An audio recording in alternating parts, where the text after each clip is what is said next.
Welcome to only IAS. स्वागत है आप सभी लोगों का current affairs revision for prelims 2021 में। इंटरनेशनल रिलेशंस के करंट अफेयर्स के रिवीजन का ये हमारा चौथा लेक्चर है। आज के इस सेशन में हम दिसंबर महीने के इंटरनेशनल रिलेशंस के करंट अफेयर्स को रिवाइज करेंगे। इस पूरे सेशन की जो पीडीएफ है वो आपको ओनली आईएएस की वेबसाइट पर अवेलेबल मिलेगी। उसके लिए आपको वेबसाइट के डाउनलोड सेक्शन में जाना होगा। किसी भी अदर पीडीएफ को अवेल करने के लिए आपको ओनली आईएएस के टेलीग्राम चैनल को ज्वाइन करना होता है। तो चलिए शुरुआत करते हैं। इस सेशन का फर्स्ट इंपॉर्टेंट आर्टिकल, जो हमारा अगला आर्टिकल है, वो एशिया पैसिफिक ब्रॉडकास्टिंग यूनियन के बारे में है। ब्रॉडकास्टिंग का मतलब होता है प्रसारण करना। जैसे किसी शो या फिर प्रोग्राम का प्रसारण किया जाता है न्यूज चैनल्स के द्वारा तो उसे ब्रॉडकास्टिंग कहा जाता है। प्रसार भारती की जो सीईओ हैं शशि शेखर वेम्पति जी, उन्हें अभी हाल ही में एशिया पैसिफिक ब्रॉडकास्टिंग यूनियन का वाइस प्रेसिडेंट बनाया गया।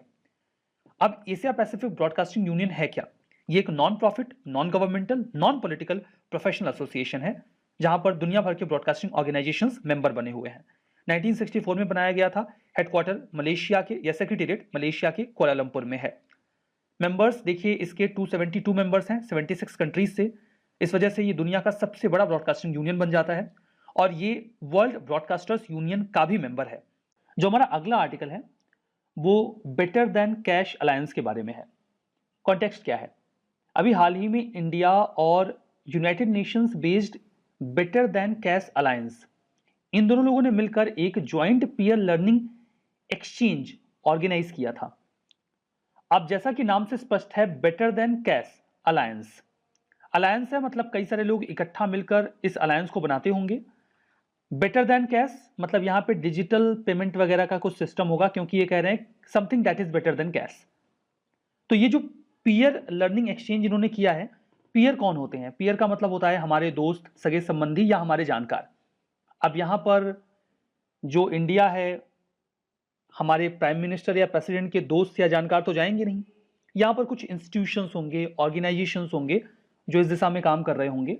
तो जो उद्देश्य था वो फिनटेक सोल्यूशन निकालना था, मतलब फाइनेंशियल फील्ड में टेक्नोलॉजिकल सॉल्यूशंस हम ऑप्ट करें ताकि जो डिजिटल पेमेंट है वो सेफ रहे और हर व्यक्ति तक पहुंचाई जा सके। बेटर देन कैश अलायंस के बारे में बात करें तो ये पार्टनरशिप है, जैसा कि नाम से स्पष्ट है, गवर्नमेंट्स की, कंपनीज की और इंटरनेशनल ऑर्गेनाइजेशंस की। काम भी नाम से स्पष्ट है कि ये जो कैश से डिजिटल पेमेंट है उसको एक्सेलरेट करने के लिए काम करते हैं ताकि हम पॉवर्टी को रिड्यूस कर सकें, इंक्लूसिव ग्रोथ ले आ सकें, सभी लोगों को इसमें हिस्सा मिले। जो भी ग्रोथ स्टोरी तैयार हो रही है और जो सस्टेनेबल डेवलपमेंट गोल्स हैं उनको भी अचीव करने में कुछ काम किया जाए। अब इस अलायंस को 2012 में क्रिएट किया गया था। जब इस अलायंस को लॉन्च किया गया था तो कई सारे लोगों ने इसमें अपना कंट्रीब्यूशन दिया था। Those were United Nations Capital Development Fund, United States Agency for International Development, Bill and Melinda Gates Foundation, Citigroup, Ford Foundation और ओमडेआर नेटवर्क, वीजा आईएनसी, इन सभी लोगों ने कंट्रीब्यूट किया था। इस अलायंस में देखिए 75 जो मेंबर्स हैं ये कमिटेड हैं कि डिजिटल पेमेंट को हमें बढ़ाना है। जो अलायंस का सेक्रेटेरिएट है वो लगातार काम करता रहता है कि डिजिटल पेमेंट को हम बेहतर करें। इसके लिए ये इंस्टीट्यूशंस को एडवाइजरी सर्विसेज देते हैं, जो भी रिसर्च वगैरह है उसके आउटकम्स को शेयर करते हैं। नेशनल, रीजनल और ग्लोबल लेवल पे जो भी डिजिटल पेमेंट है उसको इंसेंटिवाइज करने के लिए एडवोकेसी करते हैं, उसकी मांग करते हैं। जो इंडिया है ये इसका मेंबर बना 2015 में। ठीक है, हमारा जो अगला आर्टिकल है वो काटसा के बारे में है, Countering America's Adversaries Through Sanctions Act. अभी हाल ही में यूनाइटेड स्टेट्स ने टर्की के ऊपर सैंक्शंस इंपोज कर दिए हैं क्योंकि वो रशिया से S-400 खरीद रहा है। ये मिसाइल डिफेंस सिस्टम है। अगर कोई दूसरा देश किसी पार्टिकुलर कंट्री के ऊपर हमला करता है मिसाइल से और उस कंट्री के पास S-400 है तो वो उस आने वाली मिसाइल को रास्ते में ही काउंटर करके खत्म कर सकता है। टर्की इसे खरीद रहा था रशिया से। अमेरिका नहीं चाहता कि वो S-400 खरीदे, जबकि टर्की एक नाटो अलाई भी है। नाटो एक मिलिट्री ऑर्गेनाइजेशन है जिसमें यूनाइटेड स्टेट्स के साथ कई सारे मेंबर्स हैं, जो कोल्ड वॉर एरा में बनाया गया था। काटसा की बात करें तो ये एक यूएस फेडरल लॉ है, 2017 में इन्होंने बनाया था ताकि ईरान, नॉर्थ कोरिया, रशिया के ऊपर सैंक्शंस लगा सके। इस कानून के तहत यूएसए का जो प्रेसिडेंट है उसको अधिकार मिल जाता है, जैसा कि नाम से स्पष्ट है, अमेरिकाज एडवर्सरी, मतलब कोई भी ऐसा व्यक्ति या कंट्री जो अमेरिका का दुश्मन है उसके खिलाफ वो सैंक्शंस लगा सकते हैं अगर वो सिग्निफिकेंट ट्रांजेक्शन कर रहे हैं। रशियन डिफेंस फॉर एग्जांपल यहाँ पर रखा गया है। बाकी कोई भी अगर उनके एडवर्सरी से ट्रांजेक्शन कर रहा है तो वो सैंक्शंस इंपोज कर सकते हैं। ऐसा अधिकार अमेरिका के प्रेसिडेंट को मिल जाता है। टर्की की location you can see in the map. इसके नॉर्थ में आपको ब्लैक सी मिलेगा, साउथ में मेडिटेरेनियन सी मिलेगा, इसके वेस्ट में आपको एजियन सी मिलेगा और यहाँ पर आपको सी ऑफ मरमरा भी मिल जाएगा नॉर्थ वेस्ट में। आगे देखते हैं। देखिए सैंक्शंस जो इम्पोज किए जाते हैं उसके तहत उसके बाद उन्हें कोई लोन नहीं मिलेगा, एक्सपोर्ट इंपोर्ट पर भी प्रतिबंध लगा दिया जाएगा और यूनाइटेड स्टेट्स की जो गवर्नमेंट है वो गुड्स एंड सर्विसेज को खरीदेगी भी नहीं उस पार्टिकुलर कंट्री या इंडिविजुअल से। इंडिया के ऊपर क्या प्रभाव पड़ सकता है? डेफिनेटली, बिकॉज इंडिया ने भी प्लान किया है कि वो 5 S-400 रशिया से खरीदेगा और यूएसए ने इस पर आपत्ति भी जताई थी, लेकिन अभी तक ऐसा नहीं लग रहा था कि इंडिया के ऊपर सैंक्शंस लगाए जाएंगे। लेकिन अगर टर्की के ऊपर ये सैंक्शंस लगे हैं तो इंडिया के ऊपर भी लग सकते हैं, ऐसी संभावना बन रही है। S-400 के बारे में बात करें तो एक mobile surface to air missile system है, मतलब आप इसे एक जगह से दूसरी जगह ले जा सकते हैं। रशिया ने डिजाइन किया है। जो भी एरियल टारगेट आ रहा है, मतलब किसी ने मिसाइल से हमला कर दिया, ड्रोन से हमला कर दिया, बैलिस्टिक या क्रूज मिसाइल छोड़ दी, तो ये 400 किलोमीटर की रेंज में 30 किलोमीटर की हाइट पर ही आने वाली मिसाइल को न्यूट्रलाइज कर सकता है, खत्म कर सकता है। ये एक बार में 100 टारगेट्स को ट्रैक कर सकता है और 6 को एक बार में खत्म कर सकता है, मतलब काफी कैपेबल है। लेकिन यूएसए इसको लेकर काफी तल्ख है और कंट्रीज को इसे लेने से मना कर रहा है, रोक रहा है, क्योंकि उसके अपने वेस्टेड इंटरेस्ट हैं। अगला article countries of particular concern यानी कि सीपीसी के बारे में है। अभी यूएसए का जो स्टेट डिपार्टमेंट है उसने पाकिस्तान और चाइना को डेजिग्नेट किया ऐसे देशों के रूप में जहां पर रिलीजियस फ्रीडम का वायलेशन होता है। अब ये देखिए, यूनाइटेड स्टेट्स के जो सेक्रेटरी ऑफ स्टेट हैं, मतलब जो राज्य सचिव हैं, इनका पद भारत के विदेश मंत्री के पैरेलल होता है। इन्होंने इंटरनेशनल रिलीजियस फ्रीडम एक्ट के तहत यूएसए 1998 से ही ये डेजिग्नेशन देता रहा है। इस डेजिग्नेशन में देखा जाता है कि कौन सा ऐसा देश है जहां पर रिलीजियस फ्रीडम का बहुत ही ज्यादा एक्सट्रीम वायलेशन हो रहा है। ये कुछ देश हैं जिनका नाम इस लिस्ट में डाला गया है 2000 Pakistan, China, Myanmar, Eritrea, Iran, Nigeria, north Korea, Saudi Arabia, Tajikistan और तुर्कमेनिस्तान। वैसे देखिए, जो उनका United states commission on international religious freedom है, वो चाहते थे कि कुछ और देशों के नाम इसमें जाएं, जैसे कि इंडिया, रशिया, सीरिया और वियतनाम, लेकिन यूएसए के स्टेट डिपार्टमेंट ने इससे इनकार कर दिया। इसके अलावा एक स्पेशल वॉच लिस्ट भी होती है, मतलब ऐसे देश जो एक्सट्रीम वायलेशन तो नहीं कर रहे बट थोड़ा बहुत कर रहे हैं, तो उनका नाम यहाँ पे रखा जाता है। जैसे यहाँ पर कॉमरोस, क्यूबा, निकारागुआ और रशिया का नाम है। सूडान, उज्बेकिस्तान का नाम भी पहले था बट अभी उन्होंने काफी कुछ बेहतर कर लिया है, तो उनका नाम इसमें से बाहर कर दिया गया है। अगला आर्टिकल है वो international association of insurance supervisors के बारे में है। अब नाम से स्पष्ट है कि ये एक इंटरनेशनल एसोसिएशन है। किसके लिए है? इंश्योरेंस के लिए है।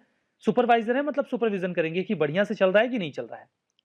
तो international financial services centre authority IFSCA को अभी मेंबरशिप मिल गई है। किसकी?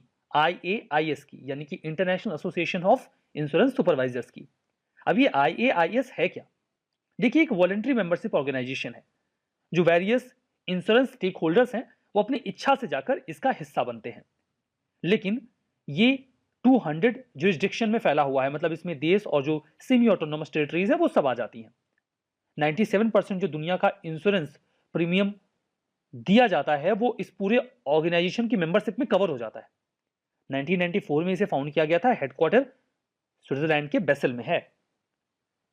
यहां पर इनका देखिए काम यह है कि ये स्टैंडर्ड सेट करें, प्रिंसिपल्स एंड स्टैंडर्ड्स और जो भी सपोर्टिंग मटेरियल है, ताकि जो इंश्योरेंस सेक्टर है वो थ्राइविंग बना रहे, बढ़िया तरीके से उसमें रूल्स एंड रेगुलेशंस के साथ काम चलता रहे।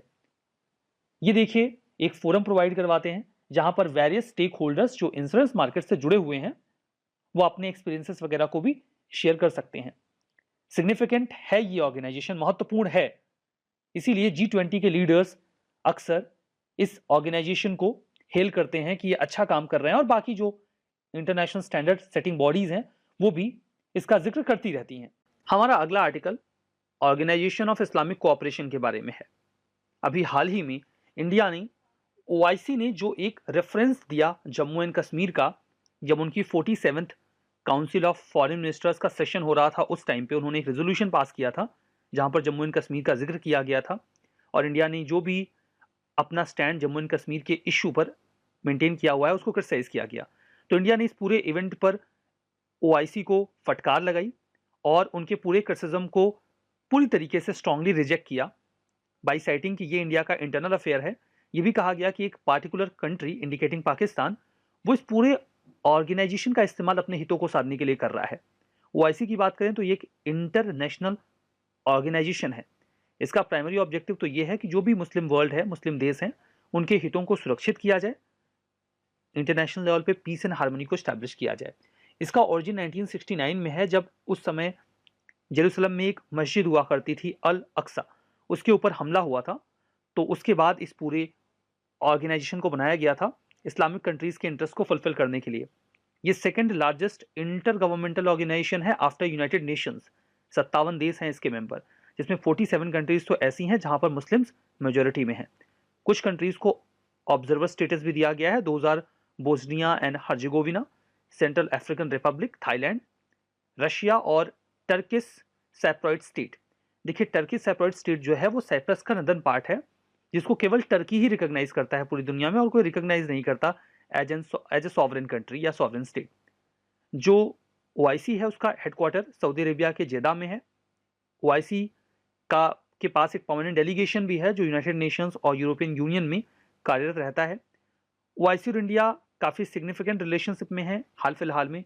दोनों की जो इंटरडिपेंडेंस है एक दूसरे के ऊपर इकोनॉमिक और एनर्जी फील्ड में, इस वजह से ओआईसी का इस तरीके के स्टैंड लेता है, तो डेफिनेटली यहाँ पर जो रिलेशनशिप है वो प्रभावित होगी। जो हमारा अगला आर्टिकल है वो सार्क के बारे में है। देखिए, अभी हमारे प्राइम मिनिस्टर मोदी ने एक मैसेज दिया इसके सार्क के 36 चार्टर डे के मौके पर। देखिए, चार्टर डे वो मौका है जब सार्क के चार्टर को साइन किया गया था 8 दिसंबर 1985 में ढाका में, जब 8 देशों ने साइन करके ये कहा कि हाँ वो सार्क जैसा एक संगठन बना रहे हैं। सार्क का फुल फॉर्म है south Asian association for regional cooperation. यहाँ पर हमारे प्राइम मिनिस्टर ने ये बोला कि सार्क तभी फुली इफेक्टिव हो पाएगा जब टेरर की एब्सेंस हो, मतलब आतंकवाद ना फैलाया जाए, वायलेंस ना फैलाया जाए। इसकी प्रेजेंस में तो सार्क वर्क नहीं कर पाएगा। सार्क में 8 मेंबर स्टेट्स हैं, अफगानिस्तान, बांग्लादेश, भूटान, इंडिया, मालदीव, नेपाल, पाकिस्तान और श्रीलंका। पाकिस्तान की वजह से लार्जली सार्क डाइफंक्शनल है, उनकी आतंकवादी गतिविधियों की वजह से। जो सेक्रेटेरिएट है सार्क का वो नेपाल के काठमांडू में है। यहाँ पर देखिए heading by mistake Mount Everest ही आ गई है, बात हम सार्क की कर रहे हैं। देखिए, जो ऑब्जेक्टिव है इसका वो ये है कि साउथ एशिया में जो क्वालिटी ऑफ लाइफ है, इकोनॉमिक ग्रोथ है, उसे इंप्रूव किया जाए। सार्क समिट बाइनरी होती हैं और अल्फाबेटिकल ऑर्डर में बारी बारी से जो देश हैं इसे होस्ट करते हैं। लास्ट समिट जिसमें इंडिया ने पार्टिसिपेट किया था दैट वाज इन 2014। उसके बाद से इंडिया ने इसमें पार्टिसिपेट नहीं किया है, अटेंड नहीं किया है। जो सार्क है उसमें 3% दुनिया का एरिया, 21% वर्ल्ड की पॉपुलेशन, 3.8% ग्लोबल इकोनॉमी कवर हो जाती है। दुनिया का मोस्ट डेंसली पॉपुलेटेड रीजन है ये सार्क का, और यहाँ पर काफ़ी ज़्यादा फर्टाइल एरिया भी है। तो आज के इस सेशन में बस इतना ही। Thank you very much.